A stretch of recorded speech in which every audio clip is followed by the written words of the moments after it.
आप एलिजिबल हो इस एग्जाम के लिए। ऐसा नहीं कि JEE है तो ये सिर्फ साइंस वाला बच्चा ही दे पाएगा, नहीं। What the fees include. अच्छा सर ये फीस में क्या है, मतलब अगर ये तो सिर्फ हम स्कूल की कॉलेज की फीस दे रहे हैं, उसके बाद तो आप अगर उसके स्टैंडर्ड पे खरे उतरते हो, आपने IIM क्रैक कर लिया, इंदौर तक पहुंच गया, मतलब आप में वो कैपेबिलिटी है, बेसिक पासिंग स्कोर हो गया है, आपको अगर पास वाला सर्टिफिकेट मिल गया तो आप एलिजिबल हो। बट भाई अगर आप SC ST या PWD इनमें से किसी भी कैटेगरी में बिलोंग करते हो तो आपको under graduate plus post graduate है ना, तो अंडर ग्रेजुएट में जो डिग्री आपको मिलेगी वो है। Hello everyone guys, my name is Vineet Kankare and I am your quant teacher at this wonderful channel IP MAT वाला बाय PW। तो दोस्तों आज मैं आपके सामने जो सेशन लेकर आया हूं ना वो एकदम बेसिक, क्योंकि अब ये IP मैट 2027 वालों की जर्नी स्टार्ट हुई है ना। तो उनके लिए तो यार सबसे पहले तो सर जो IPM की एग्जाम्स होती है वो हमने सुना है इंदौर, रोहतक, जिप मैट, तो इनके बारे में कुछ पता चले तो हम भी थोड़ा सा प्रायोरिटी रखें सर अपनी, की टॉप पे किसको रखना है और सेकंड किसको रखना है, कौन सी एग्जाम्स देनी है, जो एग्जाम्स हम दे रही है उसमें एलिजिबिलिटी क्या है, उसमें फीस क्या है, उसमें प्लेसमेंट क्या है, उसका एग्जाम पैटर्न क्या है गाइज। तो अपने इस सीरीज में गाइज मैं एक एक करके इन सारी बातों पर आपको खुलासा करूंगा। तो सबसे पहले आज के सेशन में हम देखने वाले हैं all about IPM program from IIM Indore.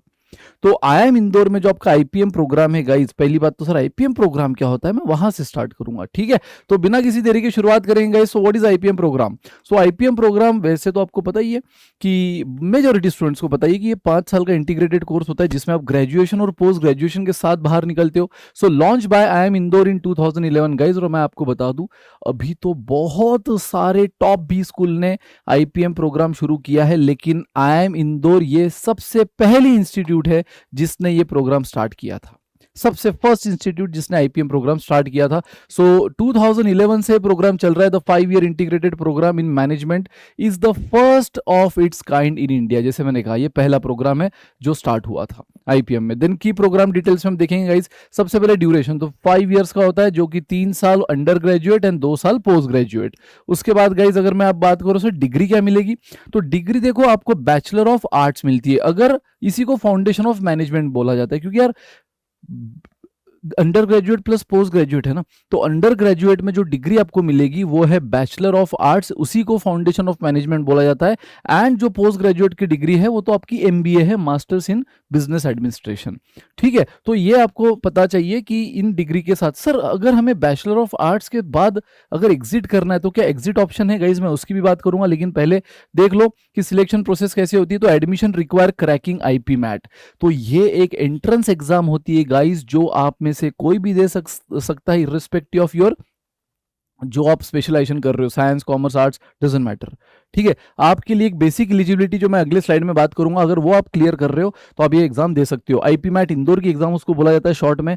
So admission require cracking IP MAT integrated program in management aptitude test, ये उसका पूरा long form, and clearing personal interview. Yes, आपने एंट्रेंस अगर टॉप भी कर लिया ना पूरे इंडिया में तो भी आपको इंटरव्यू प्रोसेस से जाना पड़ेगा, और वहां अगर आप ब्लंडर कर दिए तो आप रिजेक्ट भी हो सकते हो। तो ये दोनों बहुत इंपॉर्टेंट है। Of course first phase IP MAT entrance है, अगर वही क्रैक नहीं होता तो आप इंटरव्यू में कितने भी कॉन्फिडेंट हो, कितने भी आपकी कम्युनिकेशन स्किल बेस्ट हो, आप वहां तक पहुंच ही नहीं पाओगे। और जो फाइनल सिलेक्शन होता है ना उसमें आपके एंट्रेंस का स्कोर, आपके इंटरव्यू का स्कोर, और साथ में 10th और 12th को भी थोड़ा सा यहाँ पे प्रायोरिटी दी जाती है। तो उसके बेसिस पे आपका फाइनल सिलेक्शन होता है, लेकिन उसमें भी सबसे ज्यादा जो वेटेज है वो एंट्रेंस को ही है।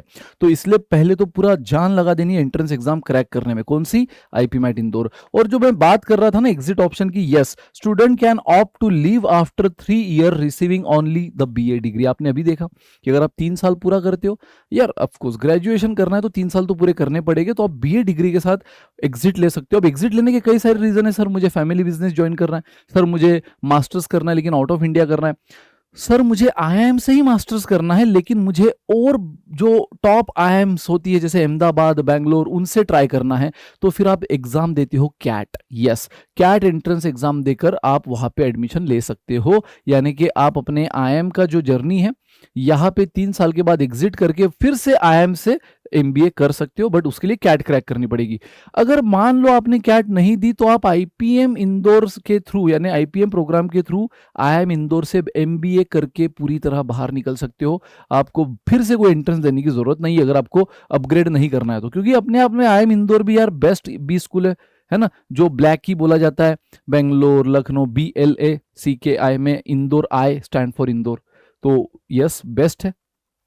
तो बहुत से बच्चे यही अपने 5 साल निकाल लेते हैं। और गाइज यहाँ अगर हम बात करें टोटल इंटेक की कितनी, तो 150 इंटेक है, तो कंपटीशन तगड़ा है मेरे दोस्त। और मैंने कहा ना, अभी भले ही बहुत से टॉप 20 स्कूल ने आईपीएम शुरू किया, लेकिन फिर भी बच्चों की पहली ख्वाहिश, पहली जो एक विश लिस्ट में सबसे पहला नाम होता है, या टारगेट में जो सबसे पहला नाम होता है, वो आईपीएम इंदौर का ही होता है। तो कंपटीशन तगड़ी, तो आपको आउट ऑफ द वे जाके मेहनत करनी पड़ेगी, क्योंकि इनटेक आप देख रहे हो 150 ही है। तो गाइस बात कर लेते हैं एलिजिबिलिटी क्राइटेरिया की। तो पहले सबसे पहले age criteria, candidate must have been born on or after August 1 of the designated year. For example अभी आप अगर मान लो आईपी मैट, हम किसकी बात कर रहे हैं, 2027 जो नेक्स्ट ईयर आने वाली, इस साल की तो हो गई। तो अगर आप आईपी मैट इंदौर 2027 टारगेट कर रहे हो, तो आपका बर्थ August 1 2007 से पहले या ऑन होना चाहिए, यानी ऑन और before August 1 2007। In short guys 20 साल या उससे थोड़ा कम आप रहे तो चलेगा, 20 साल से ज्यादा एज नहीं चलेगी, क्योंकि 2007 से लेकर अगर आप जोड़ लो तो बराबर आपको कितना मिल रहा है, 2027 तक 20 साल की उम्र। तो August 1 और बिफोर August 1, तो August 1 या उससे पहले आपका अगर बर्थ है, वो भी डेजिग्नेटेड ईयर, मतलब अगर आप 2027 टारगेट कर रहे हो तो 1 August 2007 से पहले या on 1 August, maximum on 1 August 2027। अगर आप 2028 टारगेट कर रहे होंगे तो वही आप 1 August 2008 या बिफोर आपका बर्थ है तो चलेगा। तो इसलिए वहां मैंने डेजिग्नेटेड ईयर बोल दिया है। अगेन ये तो बात हो रही है उन लोगों के लिए जो कि जनरल कैटेगरी में, ओबीसी कैटेगरी में आते हैं, है ना, ईडब्ल्यूएस कैटेगरी में आते हैं। लेकिन भाई अगर आप एससी, एसटी या पीडब्ल्यूडी इनमें से किसी भी कैटेगरी में बिलोंग करते हो तो आपको 5 साल का रिलैक्सेशन है। मतलब आप ये मान के चलो कि अगर मैं इसमें 5 माइनस कर दूं, अगर आप 2002, 2003, 2004 में भी बर्थ हुआ है और आप इन कैटेगरी को बिलोंग करते हो तो आप एलिजिबल हो। जनरल कैटेगरी में होकर होंगे और आप आईपी मैट 2027 को टारगेट कर रहे हो तो आपका बर्थ 1 अगस्त या उससे 1 अगस्त 2007 या उससे पहले चाहिए, ठीक है। लेकिन अदर कैटेगरी में हो, जैसे मैंने यहाँ मेंशन किया है एससी, एसटी एंड पीडब्ल्यूडी, तो फिर आप बेशक 2002, 1 अगस्त 2002 यहां तक आपका बर्थ बेसिकली चलता है, मतलब इतना आपको रिलैक्सेशन है, राइट। चलो गाइस, नाउ नेक्स्ट हम बात करेंगे educational qualification. So candidate must have pass the standard 10th SSC end of course 10th भी पास होना चाहिए, 12th भी पास होना चाहिए और इक्विवेलेंट एग्जाम, है ना, इन द प्रीसीडिंग 2 years और be appearing in the current academic year. क्योंकि कई सारे बच्चे ऐसे भी तो है ना अभी जो 12th में गए हैं और जो 12th के बोर्ड के साथ साथ आईपी मैट की प्रिपरेशन कर रहे हैं, और जैसे बोर्ड एग्जाम वो फरवरी मार्च में देंगे उसके तुरंत 1.5-2 महीने बाद वो आईपी मैट इंदौर दे रहे होंगे, तो आप भी एलिजिबल हो दोस्तों। बेसिक एज क्राइटेरिया मैंने आपको बता दिया, उतना आप दिमाग में रखो, वो आपको बेशक आपको ये चाहिए, है ना, मतलब 20 ईयर्स जो है आपका बराबर, ये आपका क्या है, मैक्सिमम रिलैक्सेशन है, तो उतना आपको पता चाहिए। और दूसरी बात गाइस, अगर आप अदर कैटेगरी से हो तो आपके लिए 5 साल रिलैक्सेशन है। लेकिन दोस्तों उसके अलावा बेसिक क्वालिफिकेशन आपका 10th पास आउट चाहिए, 12th पास आउट चाहिए, या पास आउट नहीं भी हो तो 12th अपियरिंग चलेगा। तो वही मेंशन किया गाइस, और be appearing in the current academic year. Student from any stream, जैसे कि मैंने थोड़ी देर पहले कहा, साइंस हो, कॉमर्स हो, आर्ट्स हो, आप एलिजिबल हो इस एग्जाम के लिए। ऐसा नहीं कि जेडबल है तो ये सिर्फ साइंस वाला बच्चा ही दे पाएगा, नहीं, ये आईपी मैट इंदौर कोई भी स्ट्रीम का बच्चा दे सकता है। Mathematics is not compulsory. ये बड़ा एक कॉमन डाउट बच्चों का आता है, जब मैं बैच में पढ़ा रहा हूँ ना तो भी बच्चे बैच में डाउट पूछते ही है कि सर मैथ्स तो मेरा नहीं है तो मैं एलिजिबल तो हूं ना एग्जाम देने में। यस गाइस, मैथमेटिक्स कंपलसरी नहीं है, बट अगर आपका मैथ्स अगर होगा तो कहीं ना कहीं एंट्रेंस क्रैक करने में थोड़ा कंफर्टेबल हो जाओगे आप, थोड़ा कन्वीनियंस हो जाएगा आपको। बट इट डजंट मीन कि अगर आपका मैथ्स नहीं तो आप दे नहीं पाओगे एग्जाम, बिल्कुल दे पाओगे। मैथ्स होना कोई कंपलसरी नहीं है, और ऐसा भी नहीं कि मैथ्स नहीं है तो आप एग्जाम क्रैक नहीं कर पाओगे। अगर मेहनत करोगे, बेसिक से फाउंडेशन से हमारे साथ हाथ से हाथ मिलाकर, टाली से टाली मिलाकर चलोगे तो बिल्कुल हो जाएगा गाइस। लेकिन अगर मैथ्स है तो कहीं ना कहीं आपको एक थोड़ा कंफर्टेबल कर देता है, क्योंकि आईपी मैट में आप आगे देखोगे एग्जाम पैटर्न जहां मैं सब्जेक्ट बताऊंगा तो maths plays very crucial role. Then guys minimum percentage, guys अब मिनिमम परसेंटेज रूल अब नहीं रहा है। आपका जो बेसिक पासिंग अगर निकल गया है तो आप एलिजिबल हो, पहले होता था। यस, आईपी मैट इंदौर में पहले होता था कि अगर आप जनरल कैटेगरी, ओबीसी या ईडब्ल्यूएस कैटेगरी में हो तो 60% चाहिए। अगर आप SC, ST, EWS, SC, ST, PWD category में हो तो आपको 55% चाहिए। ये पहले होता था गाइज। लेकिन for the upcoming IP MAT 2027 all candidate need a basic passing score, no minimum percentage और स्पेसिफिक स्ट्रीम इज रिक्वायर्ड। तो स्पेसिफिक स्ट्रीम की बात तो मैंने पहले भी करी कि रिक्वायर्ड नहीं है, मिनिमम परसेंटेज भी नहीं। अगर आप बेसिक पासिंग स्कोर हो गया है, आपको अगर पास वाला सर्टिफिकेट मिल गया तो आप एलिजिबल हो। बट सर फिर हम ट्वेल्थ को काहे को इतना टेंशन ले रहे हैं? अगर हमें आईपी मैट ही हमारा एकमात्र लक्ष्य है तो हम ट्वेल्थ को ज़्यादा तवज्जो नहीं देते। तो बट दोस्तों मैं आपको याद दिला दूं कि थोड़ी देर पहले मैंने कहा था कि आईपी मैट में ओवरऑल जो फाइनल सिलेक्शन होगा उसमें आपके एंट्रेंस का स्कोर, उसमें आपके इंटरव्यू का स्कोर और साथ में 10th और 12th के परसेंटेज भी देखे जाएंगे। अब 10th तो आपके हाथ से अगर जा चुकी है उसमें तो आप ज़्यादा कुछ नहीं कर सकते, लेकिन 12th है ना यार, तो उसको सुधार लो। अगर बाई चांस आपका 10th में बिगड़ भी गया है तो 12th को सुधार लो, सेटल हो जाएगा। ठीक है, तो 10th 12th के परसेंटेज फाइनल सिलेक्शन में कंसीडर किए जाते हैं। तो इसलिए गाइज बिल्कुल उसको नजरअंदाज मत करो। भले ही अब वो क्राइटेरिया नहीं रहा, पहले तो भाई इतना अगर नहीं आपको तो आप इलिजिबल नहीं थे, बट अब इलिजिबल हो, पास हो तो भी, लेकिन इतना याद जरूर रहे कि आपको 10th 12th अच्छा रखना है फाइनल सिलेक्शन के लिए। तो यस गाइज, एज क्राइटेरिया देख लिया हमने, क्वालिफिकेशन क्राइटेरिया देख लिया और साथ में परसेंटेज क्राइटेरिया भी देख लिया। अब बढ़ते हैं guys fees structure. First year की फीस, फर्स्ट 3 ईयर की गाइस, फर्स्ट 3 ईयर की फीस है 6 lakh for domestic student and 9 lakh for international student. But ये एनुअल कोर्स फीस है, एनुअल पर ईयर फीस है। आप बोलोगे सर अच्छा 6 लाख में 3 साल, नहीं, एनुअल फीस है, यानी कि 6 लाख पर एनम ये फीस रहेगी आपकी 3 साल। Again subject to the changes, अगर उन्होंने सोचा कि इस बार उनके कुछ डेवलपमेंटल चार्जेस या कुछ ज़्यादा चीज़ें और बढ़ी है और उस वजह से कुछ करिकुलम में उन्होंने एक्स्ट्रा एड ऑन किया और उस वजह से अगर वो कुछ फीस बढ़ाए तो you never know. But as far as उनका ऑफिशियल वेबसाइट इज कंसर्न, अभी फिलहाल के लिए वो उनके ऑफिशियल वेबसाइट पर ये फीस है कि per annum 6 lakh for domestic and 9 lakh for international student, but subject to the changes. Of course change हुआ तो आपको वेबसाइट पे पता चल जाएगा, उसमें हल्का फुल्का 19-20 चेंज होगा और क्या ही है ना। तो ये पर एनम की फीस है और साथ ही में for first second and third year. फिर आप बोलोगे सर लेकिन 5 साल है तो बचे हुए 2 साल, फोर्थ और फिफ्थ ईयर में क्या? तो गाइज पहली बात तो जो आखिरी के 2 साल है, मैंने थोड़ी देर पहले कहा, वो एमबीए के है, पोस्ट ग्रेजुएशन। तो पता है जो बच्चा कैट एग्जाम की मैंने बात करी थी, आईआईएम में एडमिशन अगर करना है एमबीए के लिए, तो जो बच्चा एमबीए में एडमिशन लेना चाहता है ऑफ कोर्स वो कैट कर देगा। भले ही उसने आईपीएम प्रोग्राम नहीं, कहीं और से बीबीए किया है, कहीं और से बीकॉम किया है, कहीं और से इंजीनियरिंग किया है, और वो कैट दे रहा है। और कैट देकर जो उसको अगर बाय चांस इंदौर मिला पीजीपी कोर्स, क्योंकि आप भी वही कोर्स करने वाले हो और वो बच्चे भी उसी कोर्स में आते हैं, है ना। पोस्ट ग्रेजुएट आपका जो आखिरी 2 साल है, कहीं ना कहीं आप भी एमबीए कर रहे हो, वो बच्चे भी एमबीए करने आ रहे हो, तो आप साथ में आ जाते हो, राइट। एक सेकंड गाइस, यहाँ पे थोड़ा सा लाइट कनेक्शन थोड़ा डिस्टर्ब हो गया है, ठीक है, just a second, just a second. तो यस, हाँ, तो आप दोनों साथ में आ जाते हो। तो इसीलिए जो फीस तब होगी, क्योंकि 3 साल के बाद वाली फीस एकदम से वो भी अपने ऑफिशियल वेबसाइट पे नहीं दे सकते, बट आप यूं मान के चलो कि it varies from 15 to like 14-15 lakhs per annum, है ना, पर एनम। मतलब आप ऑन एन एवरेज 12 से 18 लाख का रेंज है, बट आप ऑन एन एवरेज 15 लाख भी मान के चलो। अगेन 3 साल के बाद वो फीस आपको लागू होगी, राइट, क्योंकि पहले 3 साल तो आपको पता ही है। तो उसके बाद तो गाइज अगेन हल्का फुल्का चेंज एक्सपेक्टेड है, लेकिन इतना तो जरूर है कि 6 लाख वगैरह इतनी ये वाली फीस नहीं रहेगी। ये ग्रेजुएशन तक है पर एनम, और उसके बाद अराउंड 12 to 15 लाख और 15-16 लाख पर एनम आप मान के चलो ऑन एन एवरेज। जो रेंज उन्होंने दिए 12 से 18 दिए, तो ऑन एन एवरेज हम 15 से 16 लाख भी मानकर चल सकते हैं, ठीक है, क्योंकि अब तब तक तो और महंगाई बढ़ जाएगी, तो ये सब ये मान के चलते हो। बट वो फीस आपको भी सेम एप्लीकेबल होगी। जो बच्चा कैट के थ्रू डायरेक्ट एमबीए में एडमिशन ले रहा है, ग्रेजुएशन कहीं और से किया है लेकिन डायरेक्ट एमबीए में एडमिशन ले रहा है, उनके लिए भी सेम फीस रहेगी। क्योंकि clear, yes, once candidate transition into PGP phase यानी post graduation in the 4th year, the fees structure matches the standard post graduation program in management. तो बाकी बच्चों के लिए जो रहेगी कैट क्रैक करके, आपके लिए भी वही रहेगी।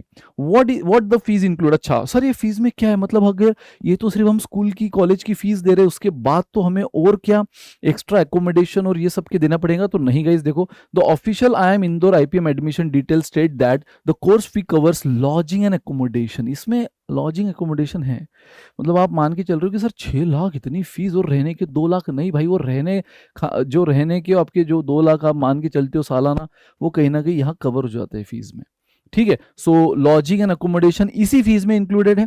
Access to lecture and internet facility, yes, आपको एक्स्ट्रा इंटरनेट के लिए भी कोई पे करने की जरूरत नहीं, इसी फीस में इंक्लूडेड है। एंड लाइब्रेरी रिसोर्सेज, तो जितना पढ़ना है पढ़ो भाई, आपके लिए भरपूर रिसोर्सेज फीस में इंक्लूडेड है, बस पढ़ने का माइंडसेट रखो तो अलग आपसे कोई भी बुक्स और ये सब परचेज करने की जरूरत नहीं पड़ेगी।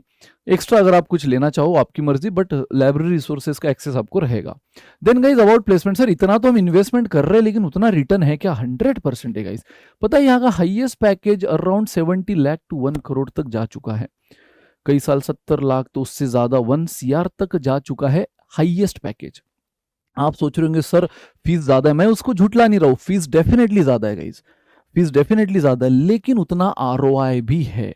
अगर आप टॉपर्स के लिस्ट में आते हो, वो टॉप का पैकेज लेते हो, तो एक साल में गाइज, एक साल में आपने 5 साल की इन्वेस्टमेंट निकाल क्या ली, ऊपर से और सेविंग भी कर ली। ठीक है, चलो मान लो हाईएस्ट पैकेज तो ये है, बट एवरेज पैकेज भी अराउंड 27 लाख है, मतलब फिर भी आप 5 साल की इन्वेस्टमेंट 2 साल में निकाल सकते हो।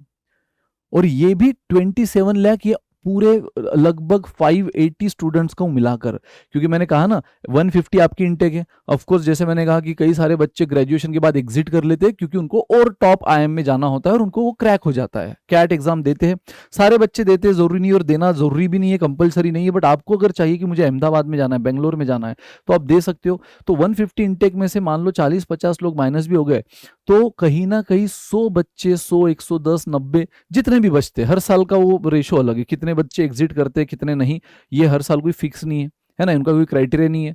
चाहे तो सारे भी एग्जिट कर सकते हैं, किसी को नहीं करना है तो सारे भी रुक सकते हैं। तो जो भी भाई एग्जिट करते हैं वो, प्लस जो न्यू स्ट्रेंथ आती है, क्योंकि भाई जो पीजीपी के लिए डायरेक्ट कैट के थ्रू आने वाले हैं वो भी तगड़ी स्ट्रेंथ है ना, वो लगभग 450 की स्ट्रेंथ है ना, 400-450 की स्ट्रेंथ। तो ये सब मिला के दोस्तों, जो 500 बच्चे हैं उनका एवरेज पैकेज और लगभग 100%, मतलब जो एक्सपेक्ट करता है प्लेसमेंट उसको मिल जाता है। बहुत से बच्चों का होता ही है कि मुझे तो इसके बाद और अब्रॉड जाना है, मुझे वहाँ एक्सपोजर चाहिए, या मुझे और फैमिली बिजनेस को ज्वाइन करना है, वॉट। तो अगर बच्चा जनरली अगर चाहता है कि मुझे प्लेसमेंट लेना है और उस हिसाब से वो मेहनत करता है, मेहनत मतलब क्या, एकेडमिक स्कोर भी तो है ना भाई। पता चला आप अटेंडेंस ही नहीं है, आप एग्जाम ही नहीं दे रहे हो, या दे रहे हो बट बैकलॉग पे बैकलॉग, भाई इंटरव्यू एक्सटर्नल कंपनी क्यों आपको फिर मौका देगी ना। तो आप अगर उसके स्टैंडर्ड पे खरे उतरते हो, आपने आईएम क्रैक कर लिया, इंदौर तक पहुंच गए, मतलब आप में वो कैपेबिलिटी है, बट वो 5 साल में आप डिस्ट्रैक्ट नहीं हुए, अपना एकेडमिक स्कोर, अपने ओवरऑल परफॉर्मेंस, अपने पर्सनैलिटी, कम्युनिकेशन, हर चीज पे अगर काम किया है, तो बेशक आप हाईएस्ट पैकेज भी ले सकते हो। नहीं तो एवरेज पैकेज 27 लाख है, मतलब 2 साल में आप यहां से भी इन्वेस्टमेंट निकाल सकते हो। और उसके अलावा भी गाइस, ये 27 लाख तो मैंने कहा ना, लगभग 550 से 600 बच्चों का मिलाकर एवरेज है, बट अगर उसमें भी आप टॉप 100 स्टूडेंट के पैकेज में आते हो तो आपका एवरेज 38 लाख बनता है, टॉप 200 में आते हो तो आपका एवरेज 33 लाख बनता है। तो वो बच्चों ने जिन्होंने मिथ बना के रखा है ना कि यार कुछ तो फायदा नहीं है एमबीए करके, यार वो वही बच्चे हैं जो ऐरे गहरे किसी भी कॉलेज से एमबीए कर रहे हैं, है ना, जिन्होंने ना कभी अच्छा स्कोर किया, ना कभी अच्छी कॉलेज क्रैक करी, उनको कॉलेज किसी भी रैंडम कॉलेज से फोन आया, एडमिशन ले ली, और फिर अब वो बदनाम कर रहे हैं एमबीए डिग्री को। एमबीए वर्थ है गाइस, आज मैं बोल रहा हूँ, लेकिन अगर वो टॉप 20 स्कूल से करो तो आप देख रहे हो जनरली जो बच्चा अपने एकेडमिक्स पे, परफॉर्मेंस पे, ओवरऑल एक्स्ट्रा करिकुलर पे फोकस करता है 5 साल, वो हाईएस्ट पैकेज का रेंज देखो, एवरेज का भी रेंज देखो, ये भी सारे बच्चे मिला के। लेकिन अगर आप उनमें भी टॉप, चलो मान लो हाईएस्ट भी नहीं बट एकदम आप सारे लोवेस्ट भी नहीं हो, टॉप 100 में हो, तो आपका एवरेज अराउंड 38 तक जाता है। और ये एवरेज है, मतलब थोड़ा इससे ज्यादा भी हो सकता है, हल्का फुल्का कम भी हो सकता है।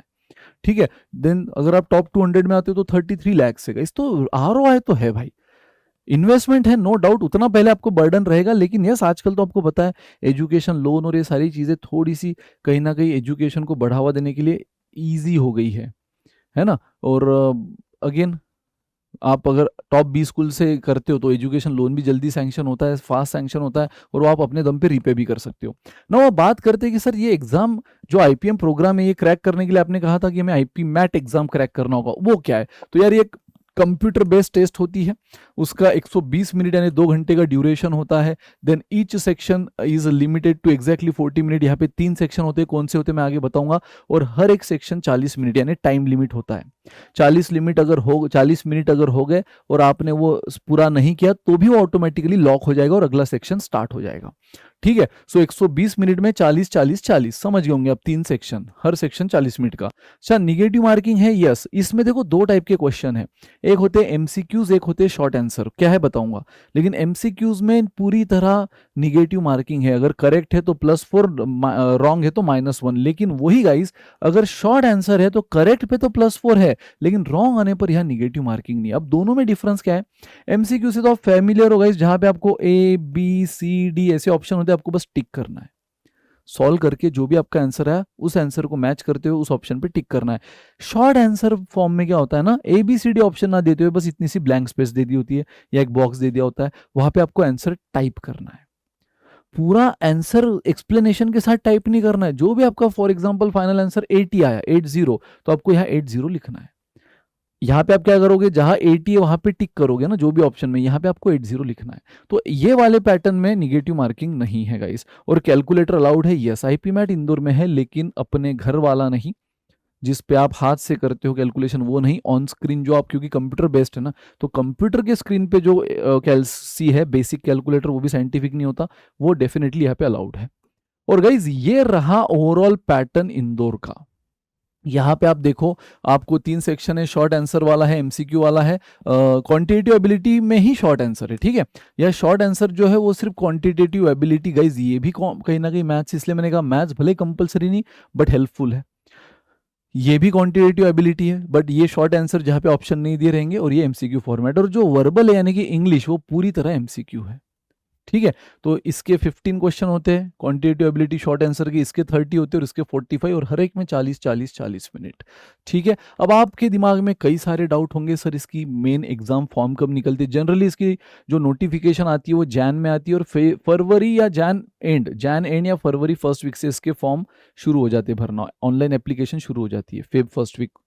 ठीक है, लेकिन सर इसमें और क्या फीस रहेगी फॉर्म की, जनरली 4,000 के रेंज में होती है जनरल के लिए, जनरल ओबीसी कैटेगरी, लेकिन अदर कैटेगरी के लिए डेफिनेटली 2,500 के लगभग होती है। बट फिर भी कई सारे क्वेश्चन आपके दिमाग में आएंगे एग्जाम को लेकर, डेट्स को लेकर, इंटरव्यूज की डेट्स को लेकर, रिजल्ट के डेट्स को लेकर, ओवरऑल जितने भी चीजें गाइज, उसके लिए बस मैं एक ही चीज बोलूंगा, stay tuned with IPMAT वाला। ये अपने इसी चैनल पे रहो गाइज। आने वाले दिनों में जब जब जो एग्जाम फॉर्म आएंगे हम आपको बताएंगे, भरने का तरीका बताएंगे, भर कर दिखाएंगे एग्जाम फॉर्म्स को भी, है ना, इंपॉर्टेंट डेट्स, इंटरव्यू, बाकी तो अपने जो एकेडमिक सीरीज चल रही है सब चीजें रहेगी। So stay tuned, under one roof आपको सब मिलेगा। ठीक है guys, thank you so much, all the best.